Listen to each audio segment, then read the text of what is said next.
Hi friends, आपण मानक समस्त को दिल भरा शुभेच्छा। प्रभु क्रिएशन एनएस तरफ आपण मानक स्वागत। आज आम देखा जाऊे विभिन्न प्रकार चारा पड़ुची संपूर्ण वीडियोटी को देखा पूर्व प्रथम लाइक कमेंट सब्सक्राइब आ सांग मान पाखक शेयर करने को भूल। प्रथम मंजी पकईबार प्रणाली जो जगह आम मंजी पकईबा से जगह को भल कि खड़ा खसा कर जगह सुखईदबा। खड़ा खसा कलापर 2 दिन पर जगह भल से सुखी जाइए से माटी को भल कि गुंड करदबा। गुंड कर समान करदबा।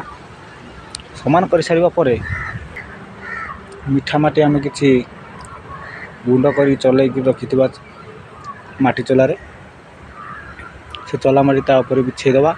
बिछे संपूर्ण भाव जगह को तैयार करदबा। आ से गुंड माटी सहित किसी खत गुंड चलैकी रखी ता सहित 2 भाग माटी गोटे भाग बा 2 कढ़ई माटी गोटे कढ़ई खत मिश्रण कर रखे। से गुंड खत और माटी मिश्रण कर रखि मंजी पर मंजी पकई सारिबा पर सेटा को आम तापर सिंचन करवा।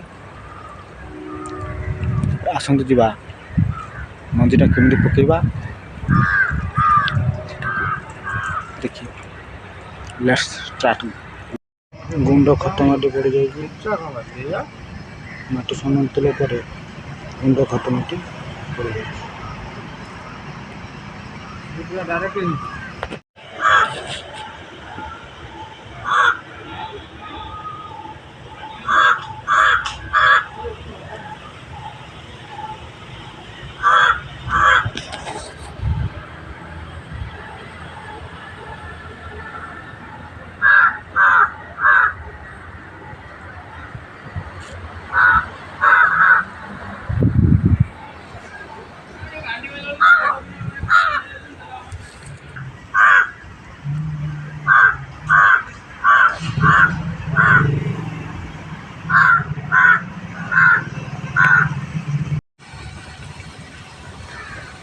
ये बोला गोलमुखी ये हूँ गोलमुखी।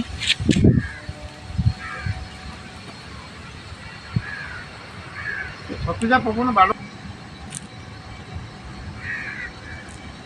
एटा डेंगा दिनिया पड़ी सारी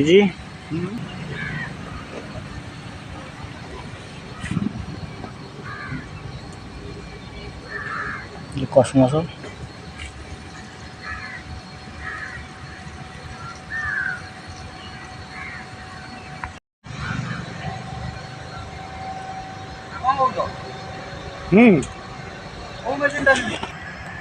मंजी उपर खत और गुंड माटी जहाँ को रखी आम सिंचन करदबा।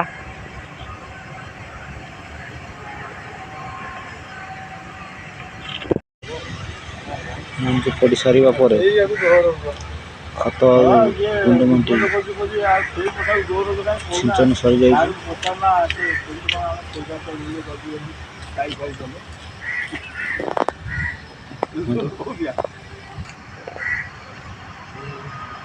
मंदी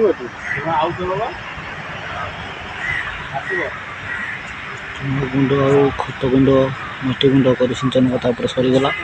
सरीगला नेक्स्ट टाइम कौन देखिए।